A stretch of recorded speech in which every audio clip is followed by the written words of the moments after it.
This is today's business leaders. Actionable advice from real-world professionals. And now here's your host, Gabe Arnold.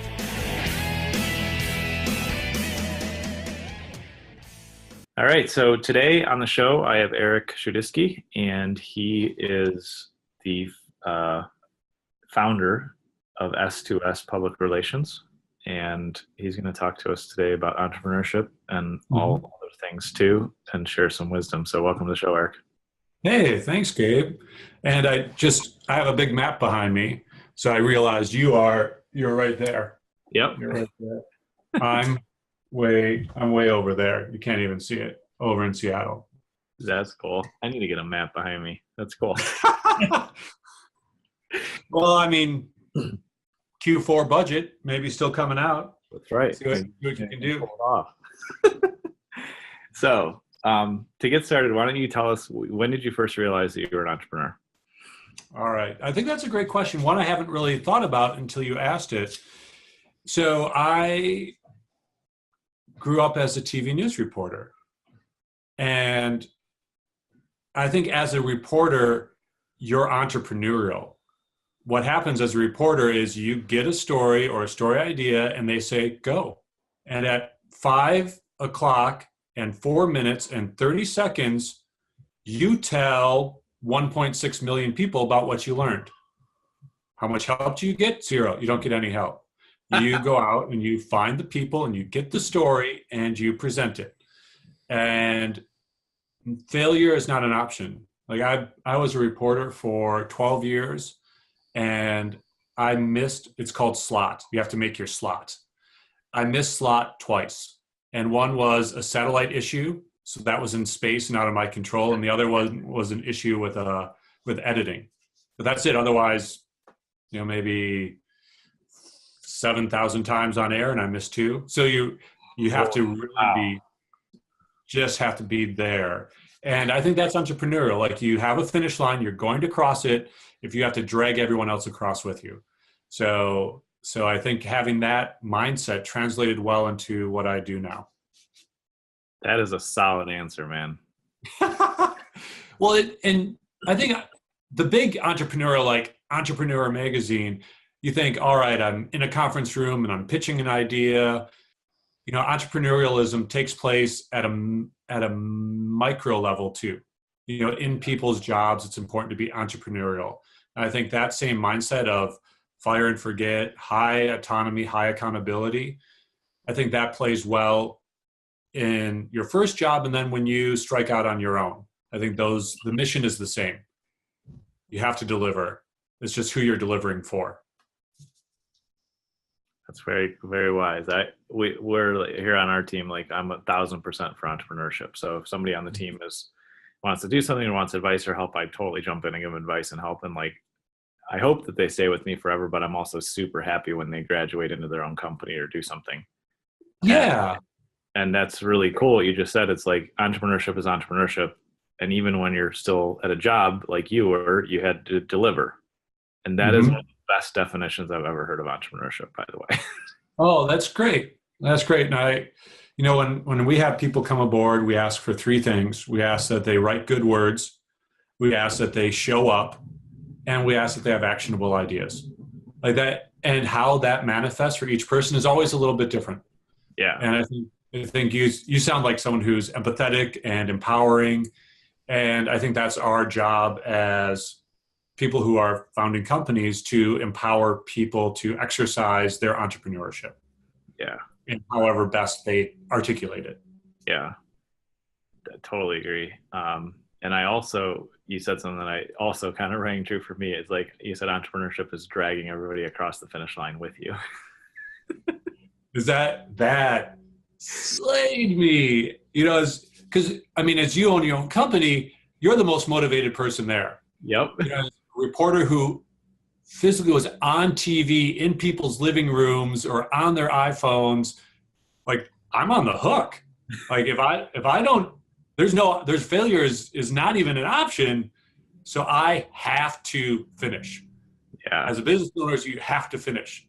And if your face is on it, you're going to finish it. So, having a strong accountability is really important.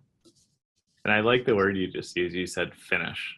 You didn't say perfect it. You didn't say, Oh, there's a lot of things you didn't say. I don't need to list those out. You said finish it. And yeah.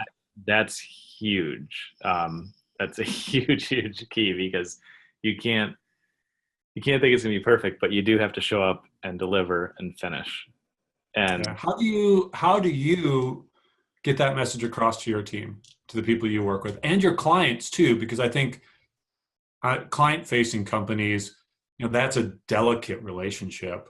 But you also have people have to go home at the end of the day. You have to finish. yep.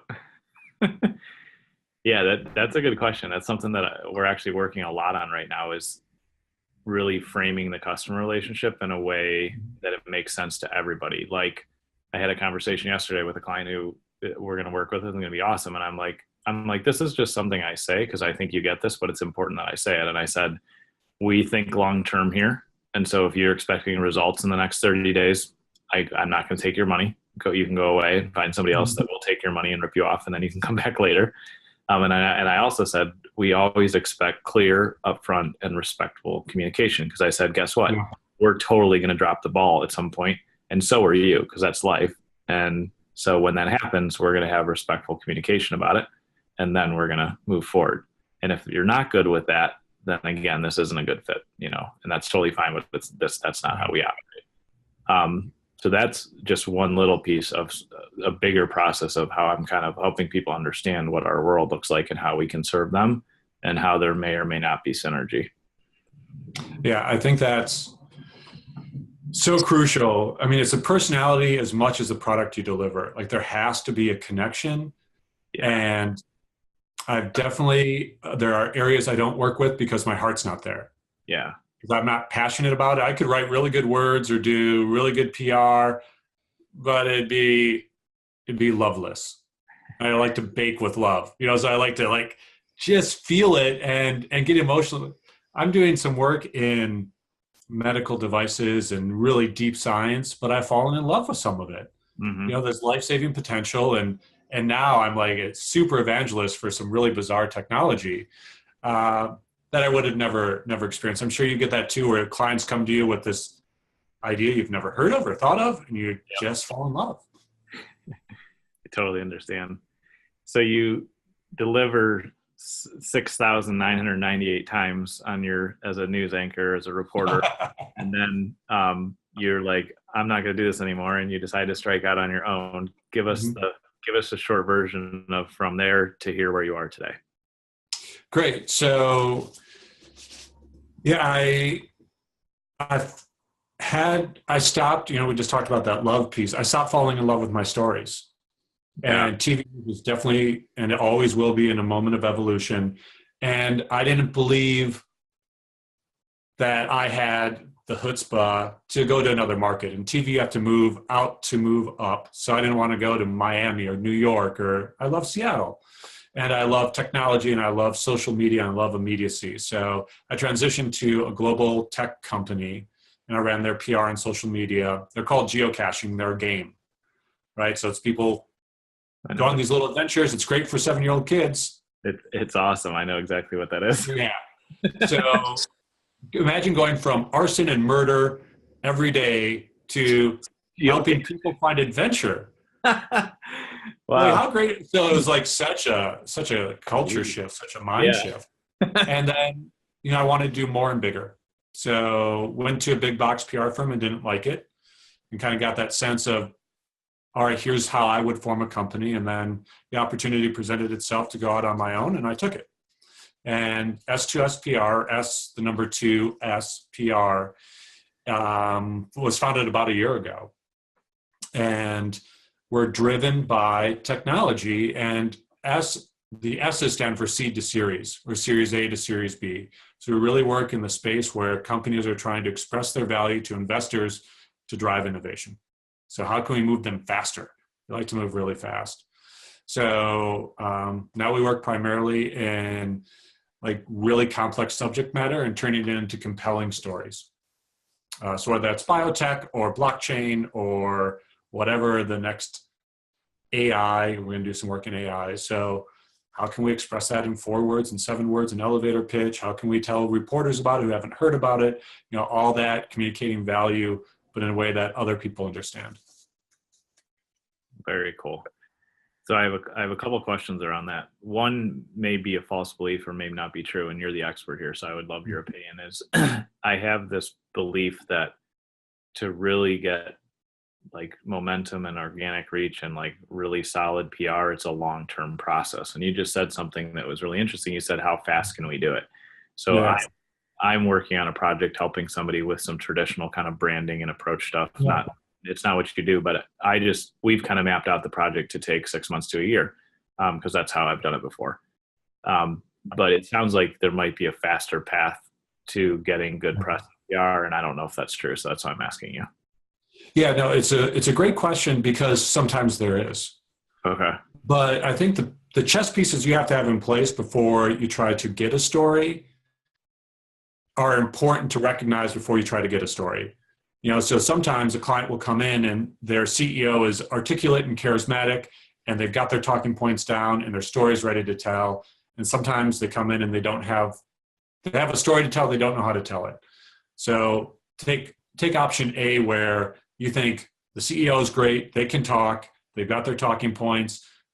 We have a moment in time that makes sense to do a story. They're raising funds, they've just raised funds, they're going to release a new product. All right, let's go shopping. So if we have all that in place, we can go shopping pretty fast. Okay. And sometimes it's a job where input doesn't equal output. I can send an email to someone I've worked with and known for 20 years, and they'll say, yeah, that's a great story. How about tomorrow? I can try 1,000 journalists and not get anywhere. But you're learning each step of the way. And I think that's a moment to coach too, where success isn't just getting media. Success is we're forming relationships with media on your behalf. So when they return an email, that's important. And they ask more questions, also important. Do stories like North Korea happen and everything gets blown out? Yeah, that happens. Yep. So news is news because it's new. So how do we make your news new? That is a good line. And I think people get lost in superlatives and adjectives and innovation, and they just don't tell you what it is. So just tell me what you're doing. You don't have to put a lot of shine on it. I just want to know. Yeah. And then I can make an opinion as a reporter if I can tell that story. And then also not just have, clearly I can talk about this, but not just have your CEO, but also have a customer or someone who's the person who that technology changed their life, and have that evangelist as part of the story. Because, when you look at trust metrics, a spokesperson is the lowest. Like if you're a spokesperson, no one's going to believe you because they know you're getting paid. If you're a CEO, you get another 8 percentage points on nothing. So you're like, clearly the CEO is going to have a point, right? I like that line. Yeah. But then if you get someone who's like a real human being who could be your neighbor, yeah, you've got something. Because they don't have a lot of skin in the game. They just have emotion. Them. Yeah. Huh. That's cool. Yeah. So you can move fast, but you need to have the right chess pieces in play. That makes sense. So is a lot of it relationship based, or is it just as equally kind of luck of the draw where there was an open slot and you reached the reporter at the right time? Even if it's relationship based, it's reaching them at the right time. Okay. Reaching them at the right time. So, sometimes they're heads down on a piece. They're getting pitched, depending on the outlet, 2 to 3 times to 200 to 300 times a day. Holy cow. How do you cut through that static? Sometimes my pitches are, hey, it's Schudiske, I have a story for you. Because I know they'll open up the email and they'll look at it. And even some good friends never email back because they're just swamped. And I'm never personally affected by it. Yeah, that's a good point. Yeah. That's really So you don't know. Like if I text you and you're out with your son or you're in a meeting, like you're not going to text back right away. I have to understand that there are things I don't understand. Yeah. So knowing that in the media space too, you just can't say, well, it's a great story. Why didn't they tell it? You just go knock on another door. Yeah. That makes sense. So it's a numbers game. It sounds It's a numbers game, and you put the odds in your favor by having relationships. cool. And then obviously having a new story. Here's the new thing we're doing, or the new twist. Yeah. Also having that news story is important. And that story can be, it's also important to have evergreen stories that reporters can tell at any time and can cook up and say for Memorial Day or Labor Day or a day they know they can be on holiday, and they can just pre-schedule it too. So, Gotcha. sometimes if you know the reporter enough and you form a relationship, you can give them an evergreen piece they can hold in the bank. Like we're doing some outreach, and we know that a podcast we're going to be featured on for a client isn't going to air till September, and we're super cool with that. Cool. Yeah. So one question I have is, I think it's hard sometimes as the founder, owner, even just anybody inside the team to figure out how to tell the story, because like we do a lot of different things here, but like as an example, like our SEO product. SEO is super cool and effective and really valuable, and I like it, and it's long-term stuff. So it's not like wham bam and it's done, but it's super technical and boring. Like I'm just be honest, like, it's just super boring. So it's not something I have like read StoryBrand by Donald Miller, and I have read about story arcs and epiphany bridges and all sorts of little strategies and techniques. But sometimes when you're sitting in your own head or inside your own business, it's hard to figure out how to tell your story because it's technical or difficult or whatever. So how, just the basics, obviously, I know this is what you do for a living and it's an in-depth thing, but how do you go from like, this is what I do and like it's not sexy or fun or cool, to telling an awesome story about it that's newsworthy? Like, are there some steps that happen there? One, I'm going to reject some of the things you just said. Okay. I think the advice that I give people, and you already live it, especially founders, is be interesting to yourself. That's it. If you have that, and how you started that conversation was, it's really cool, it's long-term, it's a great investment. And then you kind of went, but it's not cool. But it is. And it's just realizing that, cool for, if you want, I work a lot with university professors. They're cool. If you want to talk about genomics, you want to talk about like DNA sequencing, like cool. And what's also important is you're going to find the right people by expressing that value and really pouring your passion into that sentiment and not deflating it by saying, it's not cool. It's not, because I think SEO, and I'm not in that world and I don't understand it and my brain doesn't work that way. But I understand the results. And I think you're helping people find what they want to find faster. Yeah.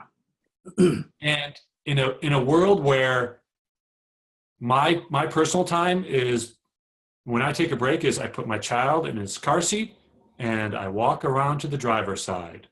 That is my personal time. Like that's been really relaxed. Like that time between that, like 8 seconds. So if you can save me 4 minutes of looking through crap on the internet, save me time. Do it, please. So that's what I'd say to you. One, you are already interesting to yourself. Just believe that other people are interested in what you're interested in too. Good advice, man. I like it. Yeah. And you'll find better clients. I guarantee you. People are like, yeah, I love SEO too. Like, I get it. I want to save time. I spent 8 minutes minimum looking for an article for a client, and clearly the SEO was terrible. Yeah. Right? So I would like those 7 minutes back, and you can help me. What really hit me when you just corrected me, which I super appreciate, is that the story, like the root of the story or the underlying part of the story is really my emotion and how I feel about it. Yes. And where even PhD, MD PhDs, even like the most, I'm inside my own brain, I think in metric, even those people will connect. And I think that's where we drive the most value, is I can't connect with you if you're a bunch of numbers. Yeah. I can't connect with you if you are declarative statements that have no truth to them that I recognize. And you're giving up to other people too, right? Like some people won't connect with that, Mm-hmm. but some people will, and they'll connect in a really strong way. Your bond will be stronger. So I think you're right. For us, it's an emotional connection, even when we're talking about nitric oxide. It has to be an emotional connection. It hit me when you were saying that because this is like one of the slowest reads for me in my life, but I'm reading Genome. If you haven't read it, it's super interesting about like the sequencing of genes. And the reason that I'm into it still, even though it's a tough read for me for whatever reason, is the dude is legitimately excited about the topic, and it's him reading the book. So I'm listening. Oh, yeah. And it's like, I'm putting down my coffee because we're going to have a real quick talk. Yeah. So it's super, super interesting. It just hit me because of that, because it's kind of a tough subject. And yeah, well, I will pitch a client that you'll never buy anything from them, but they're just super cool. They're called Phase Genomics. Okay. Cool. And they're into microbiome. There are trillions of microorganisms on the earth that we've never discovered. Yeah. Microbiome, like the atmosphere, the ecosystem of this hand, is completely different than the microbiome of this hand. That's insane. You can do microbiome fingerprinting. Just this, I love undiscovered, right? And new, and that's new, and that's news, right? So, and the genome space is pretty interesting. Yeah, I'm blown away by it. So that's kind of how it came together for me, and I understood what you're saying.